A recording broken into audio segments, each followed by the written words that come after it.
अकेले बात करते हुए कुछ समझ नहीं आएगी।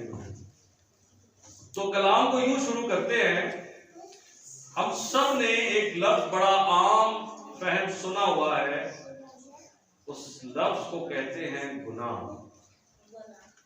और आप मुझे ये बताएंगे कि गुनाह क्या है, आपकी नजर में गुनाह क्या है। हम बात को यहीं से शुरू करेंगे, गुनाह क्या है। क्योंकि कलाम की रूह से, खुदा की निगाह से आसमानों में बातें फर्क है, लेकिन हमारी निगाह में गुनाह की तमीज, तरतीब, तरीका ही फर्क है। हम क्या समझते हैं गुनाह क्या है। और याद रखिए, जो आपके ज़हन में इस वक्त बातें चल रही हैं या जो आपके ज़हन में ख्याल चल रहे हैं, वो बातें आप सोच तो रहे हैं, लेकिन कहीं ना कहीं वो बातें आपने जिंदगी में अमली की भी हैं। जो भी आप सोच रहे हैं, मुझे नहीं पता क्या सोच रहे हैं, लेकिन जो कुछ भी आपने सोचा है वो आपने आज, कल, परसों में कहीं ना कहीं किया जरूर है। आपने लफ्जों में, आपने अमाल में, आपने अपनी हरकत में वो बात कहीं ना कहीं जरूर की है, तो इसी लम्हे बैठकर आपके ज़हन में आई है। गुनाह हर वो चीज जो खुदा के खिलाफ होती है या कही जाती है, वो गुनाह है। तो वो कुछ भी हो सकता है, वो आपकी सोच भी हो सकती है, वो आपका ख्याल भी हो सकता है, वो ख्वाब भी हो सकता है, वो बात भी हो सकती है, वो आपका अमल भी हो सकता है। खुदा अगर वहां पर है तो फिर गुनाह नहीं है, लेकिन अगर गुनाह है तो फिर खुदा ही नहीं है। और खुदा पिछले 6000 सालों से एक ही बात कह रहा है, ऐ आदम तू कहाँ है। वो एक ही बात जो बाग एदन से शुरू हुई वो आज भी हुई। आज की चर्च के अंदर आपके आने से पहले आपका नाम लेकर वो कह रहा था, तू कहाँ है। ऐ मेरे बेटे, ऐ मेरी बेटी, मैं तो यहाँ हूं, पर तू कहाँ है। तो आज हम इसी के ऊपर बात करेंगे कि गुनाह क्या क्या कराता है, क्या क्या होता है। बुनियादी तौर पर गुनाह जो है वो आसमान पर हो गया, आप सब जानते हैं। इब्लीस ने पहली मर्तबा, गुनाह का मतलब ये है, आप सोचते होंगे कि बाग एदन में पहली मर्तबा गुनाह हुआ, नाफरमानी हुई। ऐसा नहीं हुआ। आसमान में पहली मर्तबा गुनाह हुआ था, और गुनाह को तरतीब या उसका मुसन्निफ होने के लिए किसी की जरूरत नहीं पड़ी थी। गुनाह अपने आप अंदर से जन्म ले गया।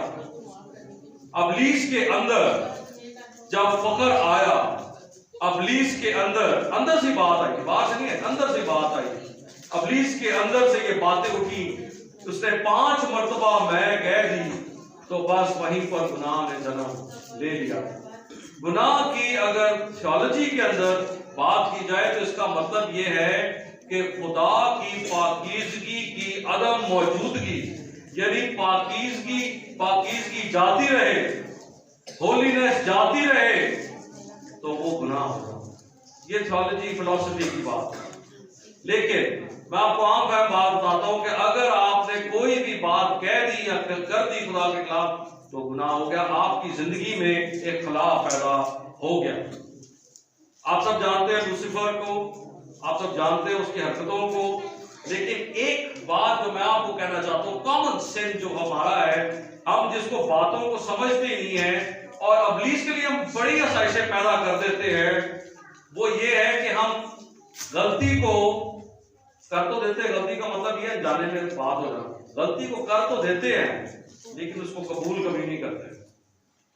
गलती को कर तो देते हैं लेकिन कबूल उसे कभी, आप छोटी छोटी बातों पे गलती कर देते हैं। जैसे अभी अगर मैं आपसे पूछूं कि आप लेट क्यों आए, एक छोटा सा सवाल, आप लेट क्यों आए, तो आपके पास बताने को 1000 चीजें होंगी। लाइट नहीं थी, कपड़े इस्त्री नहीं थे, रास्ते में ट्रैफिक बहुत थी। आप भी जानते होंगे, मैं भी जानता होऊंगा, और हम दोनों के बीच में खड़ा खुदा भी जानता होगा कि झूठ कौन बोल रहा है। समझते हैं ना बात को आप। इसको कहते हैं गलती। गलती हो गई है, लेकिन गलती को ना मानना सबसे बड़ा गुनाह है, और ये गुनाह की एक बुनियादी किस्म है जिसको हम दिन में मुतअद्दिद बार करते हैं। ये तो एक छोटी सी बात थी, कई दफा हमसे कोई चीज टूट जाती है उसको भी छुपाते रहते हैं, पैसे ज्यादा लग जाते हैं उसको भी छुपाते रहते हैं, कई पैसे गिर जाते हैं उसको भी छुपाते रहते हैं। हम किसी की गलती को भी छुपाते हैं, अपनी गलती को भी छुपाते हैं। सबसे बढ़कर मैं यहाँ पर माएँ जो बैठी उनको कहूंगा, वो तो अपने बच्चों की गलतियों को भी छुपा रही है। तो गलती को छुपाना एक बहुत बड़ा खुद में गुनाह है, और ये गुनाह की एक किस्म है। अच्छा, एक किस्म ये भी है कि चंद नुकात को छोड़ देना, इसको कमीशन कहते हैं। चंद नुकात को छोड़ देना, सच्चाई बयान करते करते चंद बातें छोड़ जाना, बाकी बातें बता देना। जो असल बातें वो छोड़ देना और बाकी बातों को बता देना। पूरी कहानी ना बताना, अधूरी बात करना, अधूरी बातें करना भी गुनाह है, और ये खुदा की हजूरी में तो बहुत बड़ा गुनाह समझा रहा अगर आप पूरी तस्वीर नहीं दिखा रहे। और ये भी आपने और मैंने कई दफा किया है, और हम इसको तो आज के दौर में गुनाह समझते ही नहीं है कि भी आधी बात की जाए। बात पूरी होनी चाहिए, खुदा पूरा, इबादत पूरी, आप पूरे तो आपकी बात भी पूरी। अधूरी बातों का खुदा नहीं, वो पूरी बातों का खुदा है। अच्छा चले, हमने गलती भी नहीं मानी, हमने हकायक को छुपाया भी, हमने पूरी बात नहीं की। तीसरी किस्म हम जो कर जाते हैं, हकायक को मसक कर जाते हैं। कई और की बात हो रही होती है, उसको किसी और तरफ ले जाते हैं, जलाल किसी और को देने की बजाय अपने आप को दिए जाते हैं। बाहर से मार खा के आए होते, घर आके चौधरी बन जाते हैं, हम तो मार के आए। हकायक को मसक करना भी गुनाह है, और ये खुदा को पसंद नहीं है। हम अपने आप को भी धोखा दे रहे होते हैं, खुदा को भी धोखा देने की कोशिश करते हैं, अपनों को तो सबसे बढ़ के धोखा देते हैं, और हम चीजों को तोड़ मड़ोड़ कर पेश करने की कोशिश करते हैं। हम कई बार चीजों को बहुत बढ़ा चढ़ा के बताते हैं। मैंने कई दफा देखा है, घर में कोई चीज खरीद के आएंगे, वो होएगी पता नहीं इतनी सी की, बताएंगे उसको इतना ज्यादा करके। छोटी छोटी बातों में हम, ये मैं बात करूं, खता नहीं कर रहे, हम गुनाह कर रहे हैं, क्योंकि चीजों को बढ़ाकर बताना भी गुनाह है। अच्छा, जानबूझकर भी बातें जोड़ देना वो भी गुनाह है। और सबसे बढ़कर, मैं अपने तजर्बे की बात करूं, मैं आपके चर्च को नहीं जानता, लेकिन खुदा ने मुझे पाकिस्तान में ऊपर नीचे भेजा, मैंने ये देखा है कि हम सबसे बड़े झूठ जो है ना, वो गवाहियों में बोलते हैं। गवाही में जो बातें नहीं भी होती उनको भी इधर उधर से पकड़ के जोड़ लेते हैं। कई चीजें जो नहीं बताने वाली होती उसको बता रहे होते हैं। हम अमूमन ये कह देते हैं कि डॉक्टरों ने ये कह दिया, डॉक्टरों ने कुछ भी नहीं कहा। मैं जानता हूं, खुदा भी जानता है। खुदा के वास्ते इस काम को यहीं पे रोक दे। अगर यहां से कलीसिया एक कदम आगे बढ़ी तो आगे बहुत बड़ी खाई। हमने इन चीजों को करना छोड़ा तो ये पुलपट आग से नहीं बल्कि इब्लीस की तरह मैं से भर जाएगी, और खुदा मैं को नहीं पसंद करता, क्योंकि खुदा कहता है मैं जो हूं सो मैं हूं, वही मैं है। हमारी सब की मैं उसके अंदर जम हो जाती है। तो जानबूझकर गलत कहानियां, गलत बातें मत करें। खुदा की हज़ूरी में आज तो आप बच जाएंगे, लेकिन कब तक बचेंगे? कब तक वो आपका इंतजार, कब तक वो आपको पुकारता रहेगा, और कब हम सब उसकी आवाज को कहेंगे हाँ मैं हाजिर हूं? कब हम उससे छुपते रहेंगे? यहां पर तो आपकी गवाही को बहुत पजराई मिलेगी, लेकिन वहां पर आपके नंबर बिल्कुल जीरो हो जाएंगे। मैं ये नहीं कहता कि आपका चर्च यहाँ पे गलत है, मैं ये कहता हूं कि पाकिस्तानी चर्च की ये कमजोरियां हैं। पाकिस्तानी चर्च इसके अंदर फंसा हुआ है, और माजरत के साथ, मेरे सारे बेटी भाई भी बैठे हुए यहाँ पे, माजरत के साथ हम लीडरों के अंदर भी ये प्रॉब्लम पाई जाती है। आज अगर पुलपट के ऊपर खड़े होकर हम इनका बरमला इकरार नहीं करेंगे तो कौन से वक्त पे करेंगे? जब यीशु आ जाएगा तब तो मौका ही नहीं होगा। तो अभी वक्त है कि हम इनका इकरार करें। आपके पास अगर बाइबल है तो एक आयत मेरे साथ निकालिए। ईसाया नबी का सहीफा है, उसका 43rd चैप्टर है। ईसाया नबी का सहीफा है, 43rd चैप्टर, उसकी पहली आयत आपके सामने तलावत करेंगे। सिर्फ पहली आयत, बड़ी गहरी आयत है, और आज ये आयत आपके सामने रखना बड़ा जरूरी है। ईसाया नबी का सहीफा है, उसका 43 चैप्टर है और उसकी पहली आयत। और अब ए याकूब, खुदावन जिसने तुझको पैदा किया और जिसने ए इस्राएल तुझको बनाया, यूं फरमाता है कि खौफ ना कर, क्योंकि मैंने तेरा फिदिया दिया है, मैंने तेरा नाम लेकर तुझे बुलाया है, तू मेरा है। खुदा उनके पास नाम के पढ़े, सुने और समझ जाने की कोशिश करते हैं। इस आयत को बड़े गौर से सुनना पड़ेगा और समझना पड़ेगा, क्योंकि ये अपने अंदर ही पूरी एक कहानी रखती है ये आयत। और अब ए याकूब, आप जानते हैं याकूब कौन? जानते तो होंगे आप याकूब कौन है? इब्राहिम का बेटा, इसहाक का बेटा याकूब, और याकूब के आगे से 12 बेटे। सो बुनियादी तौर पर ये इब्राहिम का पोता हो याकूब। और आप इसको इस तरह भी जानते होंगे कि ये अपने भाई को धोखा देकर अपने बाप से बरकत लेकर भाग निकला था, और इसकी माँ ने इसकी मदद की थी ताकि अपने मामू के घर में जाके छुप जाए। आप जानते होंगे इसको इस तरह। लेकिन एक और तरीके से भी आप इसको जानते होंगे कि रास्ते में इसकी मुलाकात खुद खुदावंद से हुई और इसने कुश्ती लड़कर खुदावंद से बरकत ली। और आप इस वाक्य में ये भी जानते होंगे कि वहीं पर इसका नाम जो है वो तब्दील हो गया। क्या नाम हो गया था इसका? इस्राएल। याद है ना आपको याकूब का नाम? आप याद रखिए, याकूब भी उसी शख्स का नाम है और इस्राएल भी उसी का नाम है। और इस साहित्य में इन दोनों नामों का जिक्र है। एक दफा फिर आपके लिए तिलावत करते हैं, आप इस बात को ज़हन में रखिएगा। और अब ए याकूब, खुदावन जिसने तुझको पैदा किया और जिसने ए इस्राएल तुझको बनाया, यूं फरमाता है।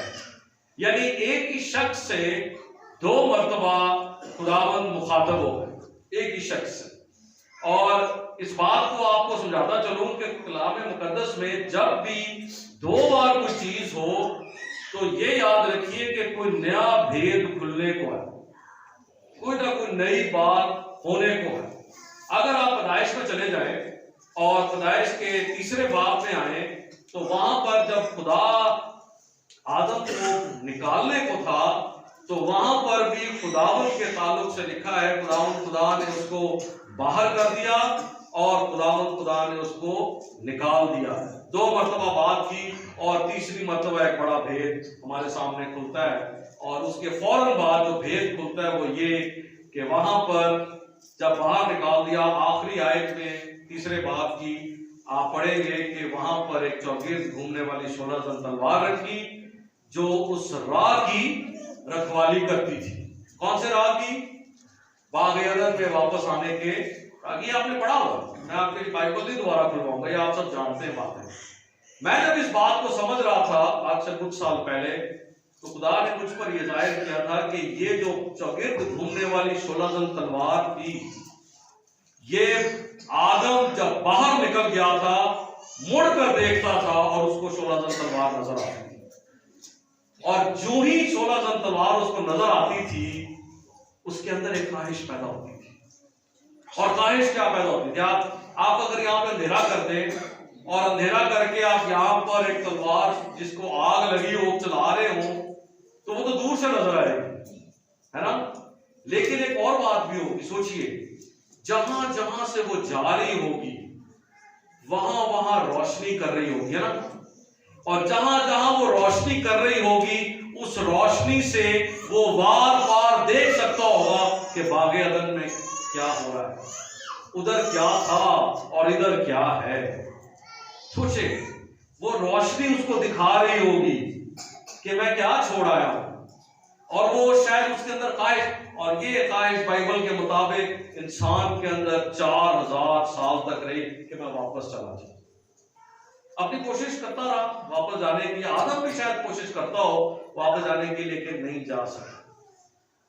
एक बड़ा भेद खुल जाता है जब भी आपको दो मर्तबा कुछ चीजें मिले तो याद रखिए कोई नया मुकाशफा खुलने वाला है, कोई नई बात आने। यहां पर भी यही हुआ है। पहली बात जिसको हम पहला हिस्सा देखेंगे वो ये है, और अब याकूब, खुदावन जिसने तुझको पैदा किया पैदा होने में बड़ा फर्क होता है। खुदा ने जब आदम को बनाया तो लिखा है कि उसने उसको पैदा किया, यानी जब खुदा ने मट्टी ली तो मट्टी को एक शक्ल दी, एक शबीह दी, एक उसने पुतला बनाया।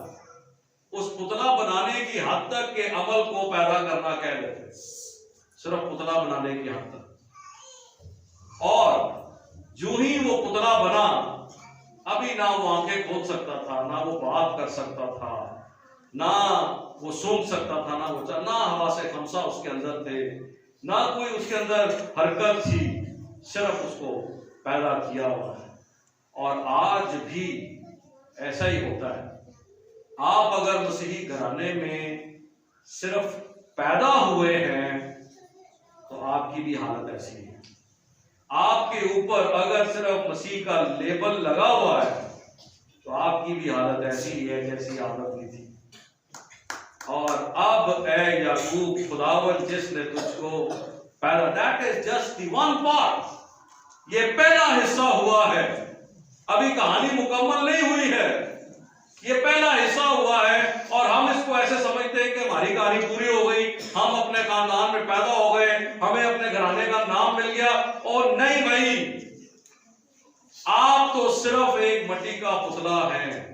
खुदा की हजूरी में, रूहानी आलम में सिर्फ एक मिट्टी का पुतला है। और खुदावंद कहता है तू तो सिर्फ पैदा ही हुआ है, अभी तो बनाने का अमल पूरा नहीं हुआ है, तू सिर्फ पैदा ही हुआ है, बनाने का अमल अभी बाकी है। और ये याकूब के ताल्लुक से बात हो रही है। और मैं और आप भी इस बात को समझ सकते हैं कि अगर हमने यीशु को कबूल नहीं किया तो हम महज पुतला ही हैं। इसके बाद जिसने ऐ इस्राएल तुझको बनाया, अब आदम की तरफ वापस चले जाए, वो पुतला तो बन गया लेकिन पुतला जीती जान नहीं हुआ, तब तक नहीं हुआ जब तक कि उसके नथनों में खुदा का दम ना आया। ऐसे ही था ना। और दम का क्या मतलब है? खुदा ने अपनी रूह में से लेकर आदम के नथनों में डाल दी, और जब तक वो रूह उतर के नहीं आता, जब तक वो रूह नहीं आता, तब तक हम मिट्टी का पुतला ही रहते हैं।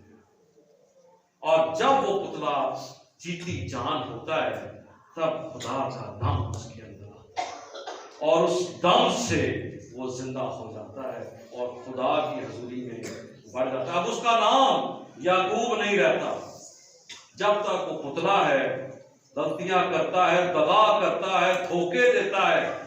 और जब उसके अंदर दम आ जाता है तब वो क्या हो जाता है? इस्राएल हो जाता है।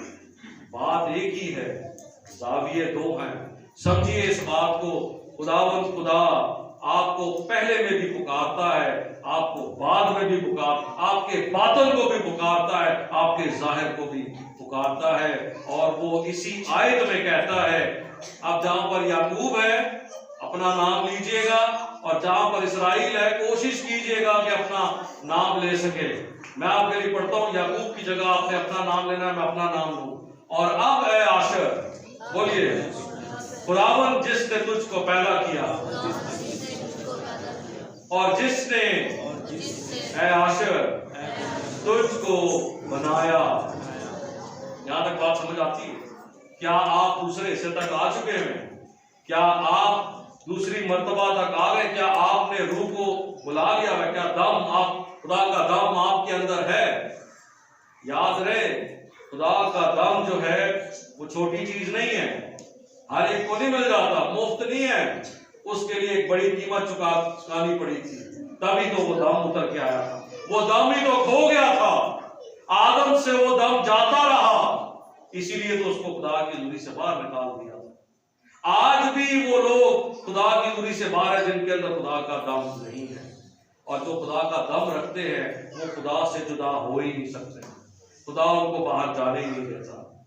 और जिसके पास दम है, जिसके पास यीशु है, उसके लिए अगली आयत का हिस्सा है, यूं फरमाता है, खौफ ना कर, लेकिन मैं फिर बता दूं, उसके साथ शर्त है कि सिर्फ उसी के लिए है, ये वादा है खुदा का, लेकिन उसके लिए जिसके पास खुदा का पहला वादा, खौफ ना कर। इस दुनिया में रहते हुए हमें बहुत से खौफ होते हैं, और मट्टी के पुतले को तो बहुत ही खौफ होते हैं।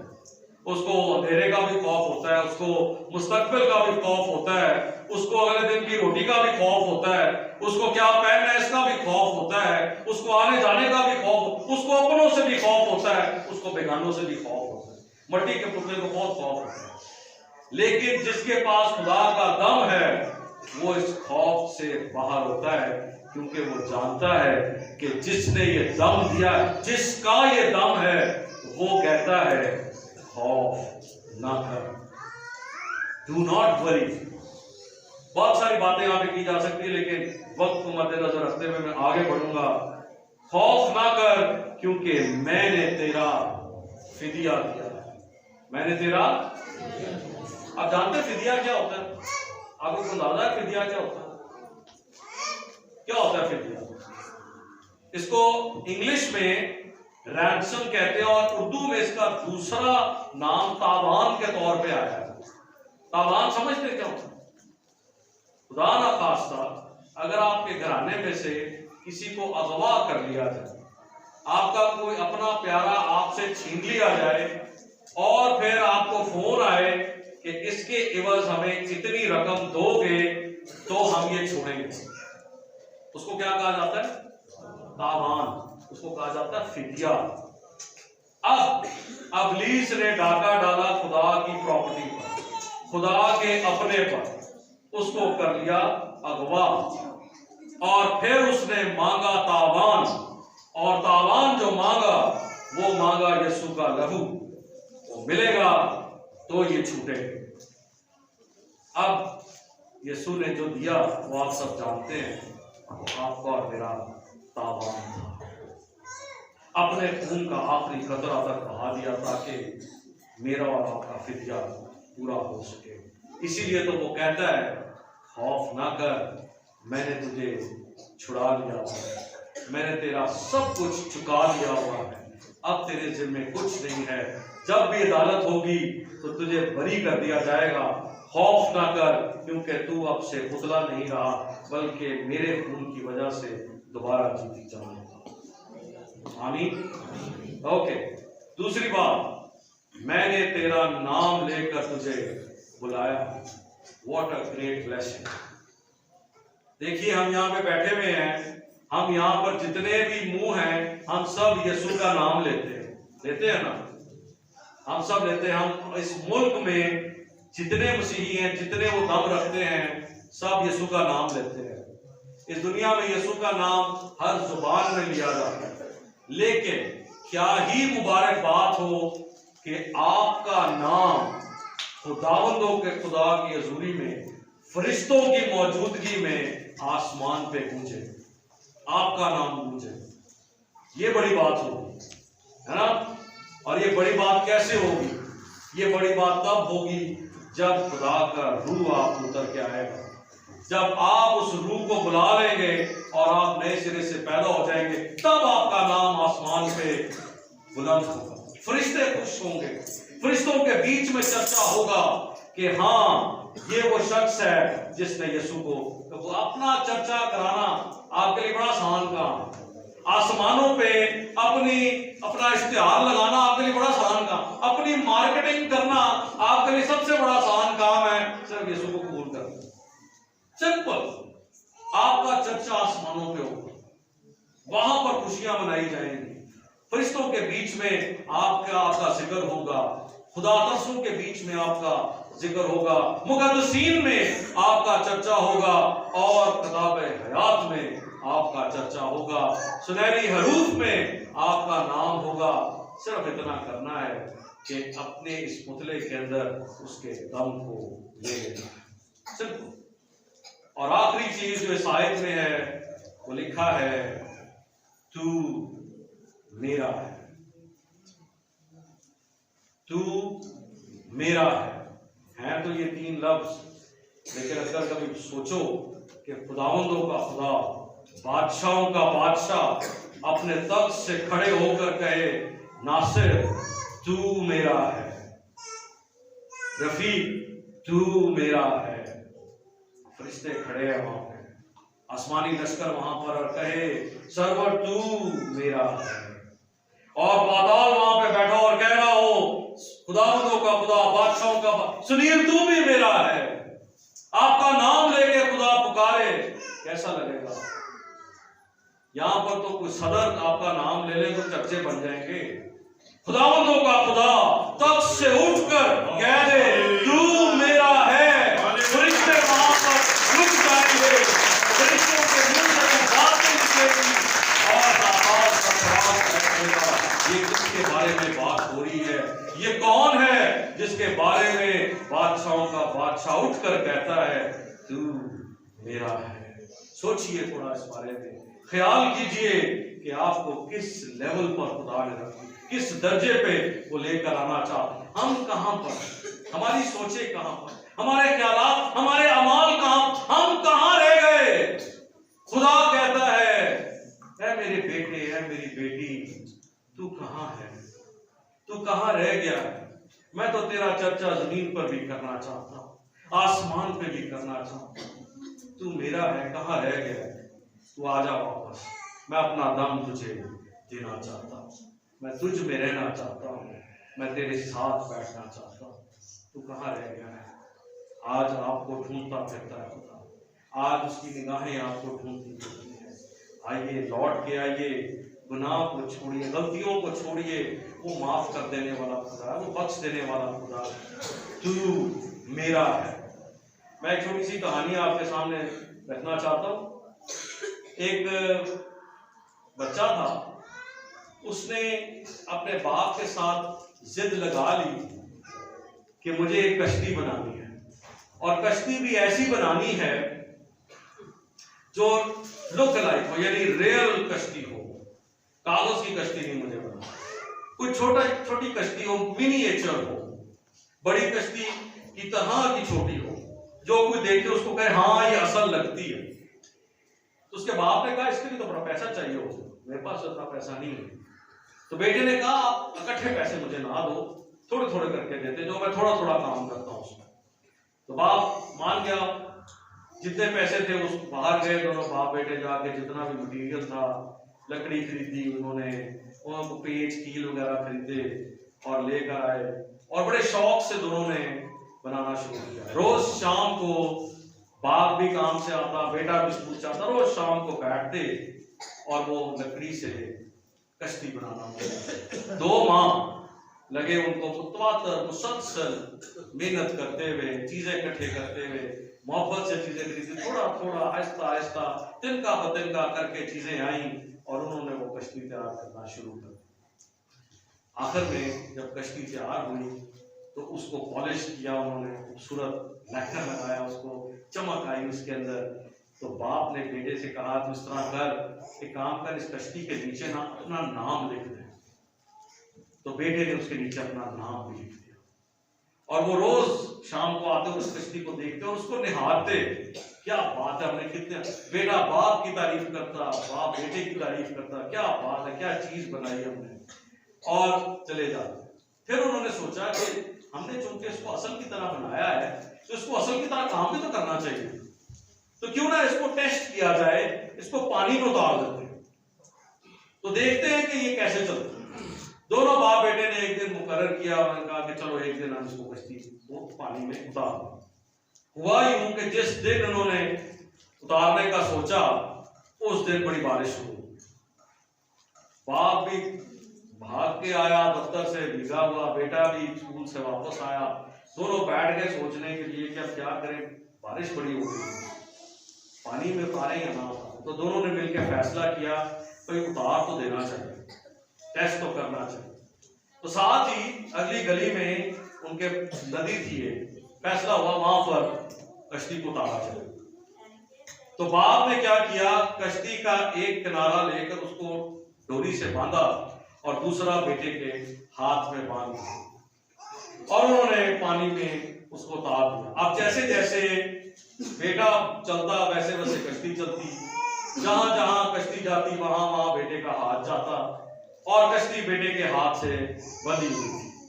अचानक ऐसा हुआ कि एक बड़ी लहर उठी, पानी तो ऊपर से आ ही रहा, एक बड़ी लहर उठी और ऐसी लहर उठी जिसने उस रस्सी को तोड़ और उस लहर में वो कश्ती गुम हो गई। बेटा बड़ा घबराया, बाप को दौड़ के बुला के लाया कि कश्ती गुम हो गई है। बाप बेटा दोनों उसको ढूंढते रहे, शाम तक ढूंढते रहे। बड़ी उन्होंने पूछताछ की, जो लोग वहां पे जाते किसी ने देखा है, किसी को मिली है, लेकिन सबने कहा हम नहीं जानते। ढूंढते ढूंढते थक गए, आखिर वो थक हार कर रात को घर वापस आ गए। बेटा अपने कमरे में सो गया, बाप अपने कमरे में सो गया और बड़े गम में दोनों सो गए, क्योंकि बड़ी मोहब्बत थी उसके साथ, उन्होंने बड़े प्यार से उसको बनाया। सुबह होते ही पहला काम उन्होंने किया, वापस गए। शायद कश्ती किनारे पर साहल पर आ गई हो, पानी ने उसको छोड़ दिया हो, लेकिन उनको वो कश्ती ना मिली। 2 हफ्ते तक वो इसी तरह अपने मामूल के मुताबिक सुबह उठते, जाते, देखते, कश्ती ढूंढते, लेकिन उनको नहीं मिली। और फिर जिंदगी वापस आना शुरू हुई। आहिस्ता आहिस्ता वो अपने मामूल की तरफ बढ़ गए। एक दिन बेटा स्कूल जा रहा था, तो उसका जो रास्ता था वो बाजार में से होकर गुजरता था। तो बाजार में एक कबाड़िए की दुकान थी, उसने वहां पर झांक के देखा तो उसको दूर से एक कश्ती नजर आई और उसको अचानक से उसके दिल को हो गई, ये तो वही लग रही है मुझे। उसने खिड़की में से झांका, दोबारा से देखा, लगती तो वही है, शक्ल भी वैसी है, सूरत भी वैसी है, लेकिन कबाड़ में पड़ी हुई है। अब उसके दिल में कसर उठी, उसने कहा कि अब तो मुझे इसके बारे में पता करना ही पड़ेगा। सो वो बैठ गया दुकान के बाहर ही। उसने कहा जब तक दुकान खुलेगी नहीं, मालिक आएगा नहीं, मैं बैठूंगा, इंतजार करूंगा। सो वक्त मुकर्ररा पर वो दुकान खुली, मालिक आया और दौड़ कर ये अंदर गया और उसने जाके कहा कि मुझे वो कश्ती देखनी है। तो मालिक, दुकान के मालिक ने कहा जा देख ले। जाके दौड़ के बढ़ के देखा, उसने उसको पकड़ा, साफ किया, उसको फील होना शुरू होगा जैसे जैसे साफ कर, ये तो मैंने अपने हाथ से उसको तैयार किया हुआ है, ये तो लगती वैसे है, लेकिन अभी भी शक था, पता नहीं ये मेरी है या मेरी नहीं। साफ करता रहा। अचानक उसको याद आया, मेरे बाप ने तो कहा था इसके नीचे अपना नाम लिख देना। तो उसने उसको पलट के देखा, उसके नीचे उसका नाम था। सांस में सांस वापस आई गया, मेरी खोई हुई कश्ती मुझे मिल गई है। अब एक ही मरला रह गया था, वो ये कि जाता और उस दुकान वाले को कहता कि भी इसकी कीमत बताता कि मैं इसको लेके जा सकूं। जब वो उसको लेकर गया तो दुकान वाले ने कहा इसकी कीमत $30। उस वक्तों में $30 बड़ी रकम हुआ करती थी। इस बच्चे के पास जेब में इसने टोटा सिर्फ $3 थे। इसने $3 दिए और उसको कहा कि ये बेचना ना, मैं अपने बाप से पैसे लेकर आऊंगा, एक कश्ती छुड़ा के लेकर जाऊंगा। अब इंतजार करता रहा, स्कूल तो जा नहीं सकता था क्योंकि स्कूल से तो छुट्टी हो गई थी। वक्त पूरा हुआ तो ये घर वापस गया, बाप को जाके कहा, बाप ने कहा मेरे पास पैसे नहीं भाई, आगे बड़ा उधार ले लिया था, इस कश्ती को बनाने में अब नहीं मैं दे सकता। बेटे ने ठान लिया, नहीं मैं ये लेके ही रहूंगा। उसने स्कूल के बाद एक छोटी मोटी नौकरी शुरू की, वो पर्चियां बांटने वाले जो सड़कों पे खड़े होकर बांटते हैं, और पैसे इकट्ठा करना शुरू किए। ठीक 2 माह उसको लगे पैसे इकट्ठे करने में, और जब पैसे इकट्ठे हुए वो पैसे हाथ में लेके दौड़ता हुआ उस दुकान तक पहुंचा और जाकर उस मालिक को उसने पैसे दिए और लपक कर उसने वो कश्ती उठाई, उसको गले लगाया और तारीफी 2 जुमले उसने बोले। और जो मैं कहने वाला हूँ आप इस कहानी को समझ जाएंगे। उसने कहा था बच्चे ने कश्ती को, तू दोहरी मेरी हुई, यू आर ट्वाइस माइन, तू दोहरी मेरी हुई, मैंने तुझे बनाया इसलिए तू मेरी है, मैंने तुझे खरीदा इसलिए तू मेरी है, तू दोहरी मेरी है। बाकी बात आप समझ ही गए होंगे, मुझे समझाने की जरूरत नहीं। खुदा फरमाते हैं तू मेरा है, तू दोहरा मेरा है, मैंने तुझे बनाया इसलिए तू मेरा है, मैंने तुझे खरीदा इसलिए तू मेरा है। आप जाएंगे कहाँ? उससे जुदा होकर हम कुछ नहीं कर सकते। एक आखिरी चीज आपके सामने रखेंगे, शायद आपको मेरी सारी बात की समझ आ जाए, तो मैं इस शाम में कह रहा था या खुदा के दिल की बात आप तक पहुंचा रहा था, वो शायद इस एक्टिविटी से आपको समझ आ जाए। माइक में थोड़ी देर के लिए बंद कर। ये चीज आपके सामने, इसको आप सब जानते हैं क्या है? क्या ये टी बैग, ठीक है। अच्छा, ये टी बैग का काम क्या होता है? चाय बनाना। ये चाय क्यों बनाता है? इसलिए कि इसके अंदर चाय, सिंपल है ना। अच्छा, ये टी बैग का रंग क्या है? व्हाइट। और चाय का रंग? बैग व्हाइट है और उसके अंदर ब्लैक टी है, ऐसा ही है ना। अब मजे की बात यह है कि ये टी बैग खुद तो व्हाइट है, अंदर इसके ब्लैक है। ये जिस भी पानी में डाला जाएगा ये क्या करेगा? उसको व्हाइट कर देगा कि ब्लैक? खुद तो ये व्हाइट है, फिर ये ब्लैक कैसे करेगा? क्योंकि इसके अंदर ब्लैक दाने। अब यूं समझिए कि ये टी बैग आपकी जिंदगी है, ठीक है। ये टी बैग आपकी जिंदगी है, और ये टी बैग अकेली भी नहीं है, ये तो इसको किसी के साथ बांधा गया। किसके साथ बांधा है? ये एक छोटा सा गत्ते का टुकड़ा जिसके साथ बांधा गया। इसको पूरे टी बैग को कौन कंट्रोल कर रहा है? ये छोटा सा। अब अगर आपकी जिंदगी है तो इसको कंट्रोल ये छोटा सा गद्दा कर रहा है। ये गद्दा इब्लीस के हाथ में। अब वो जिधर चाहता है आपको लिए फिरता है, आप अपनी मर्जी से नहीं जा सकते। वो जिधर चाहता है आपको लिए फिरता है, और यीशु मसीह चाहता नहीं है कि ऐसा हो। यीशु चाहता है आपकी जिंदगी से आजाद। अच्छा, हमने फिदिया देने को ना ये समझ लिया है कि इब्लीस से आजाद हो जाना फिदिया है ना। और हम ये चाहते हैं कि हमारी जिंदगी उससे आजाद हो। खुदाम चीखते चिल्लाते रहते हैं पुलपट से, खुदाम ये कहते रहते हैं कि अपनी जिंदगी यीशु को दो, अपनी जिंदगी यीशु को दो। हम क्या करते हैं? हम यूं करते हैं कि हम अपनी जिंदगी का इख्तियार काट देते हैं और इब्लीस से इख्तियार छीन लेते हैं। हो गई आजादी, तौबा हो गई, है ना, हो गए आजाद। अब तो हम अपनी मर्जी खुद कर सकते हैं ना। अब इब्लीस की मर्जी तो नहीं रही कि रही, खत्म हो गई। अब मर्जी तो हमारी है, लेकिन मसला ये है कि अंदर तो गंदगी अभी भी पड़ी हुई है ना। आजादी तो मिल गई, छुटकारा तो मिल गया, लेकिन गंदगी तो उधर ही पड़ी हुई है। आजादी तो है, अब आजादी से हम इस गंदगी को जहां मर्जी ले जाएं। पहले तो पुलिस लेके जाता था, अब हम आजादी से इस गंदगी को जहां मर्जी ले गए। और हम इस मुगालते में हैं, हम इस गलती में हैं कि हाँ, हमने यीशु को कबूल कर लिया, हम आजाद हो। आपको लगता है ये आजाद है? ये जिंदगी आजाद है? आपको लगता है? नहीं ना। हाँ, उसके हाथ से निकल आई भी, लेकिन अभी तक आजाद नहीं। इसने तौबा के मुआफिक फल नहीं लेकर आ सकता। अभी भी इसको जिस भी पानी में डालेंगे ये गंदा ही कर, ये जिस भी जिंदगी में उतरेगी उसको गंदा कर दे, ये जिस भी सोच में उतरेगी गंदा कर देगी, क्योंकि इसके अंदर ही अभी तक गंदगी निकली तो है नहीं। तो क्या करना पड़ेगा?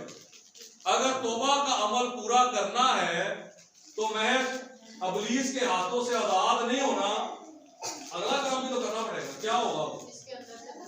इसके अंदर से गंदगी निकालनी पड़ेगी। तो निकाल दे इसकी गंदगी। ले जी, निकाल दी हमने गंदगी, निकल गई, हो गई साफ जिंदगी। ऐसी जिंदगी, पाकीज़ा जिंदगी यीशु को कबूल।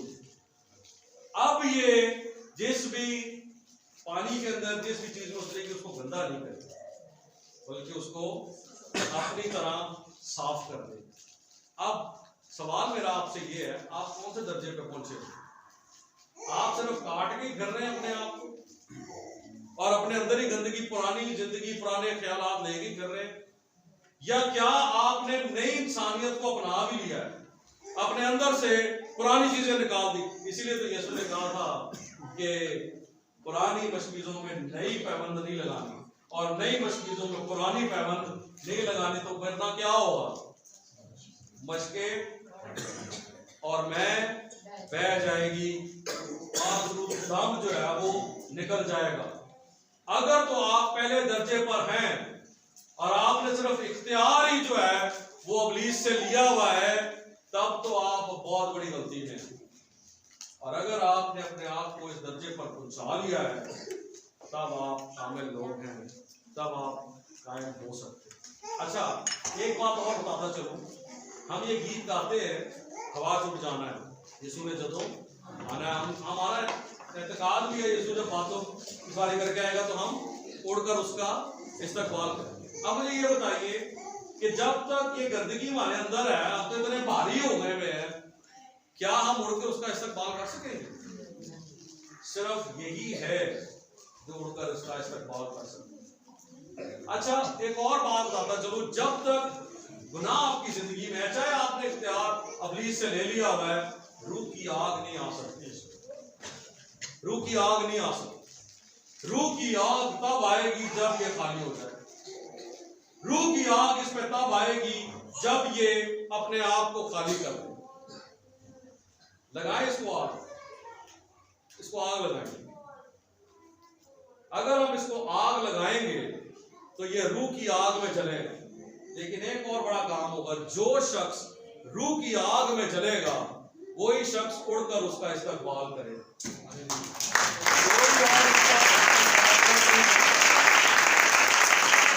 जिसको रूह की आग लगेगी, जो अपने अंदर से अपने बातों को खाली कर लेगा, वही रूह की आग को बुला लेगा और वही रूह की आग उसको उड़ाकर ले जाएगा। एक को तो लगा दी, दूसरी को लगा के दिखाएं, इसको भी लगा लें। आपको दोबारा से सिखाते हैं। हाँ, रूह की आग के बगैर आप उड़ नहीं सकते। रूह ही है जो आपको उड़ाकर पेश करेगा खुदा यीशु मसीह के। लेकिन ये रूह की आग तब लगेगी जब तक ये दो काम नहीं होगा। पहला काम ये देख लीजिए, फिर मैं आपको बताता हूँ। पहला काम ये कि आप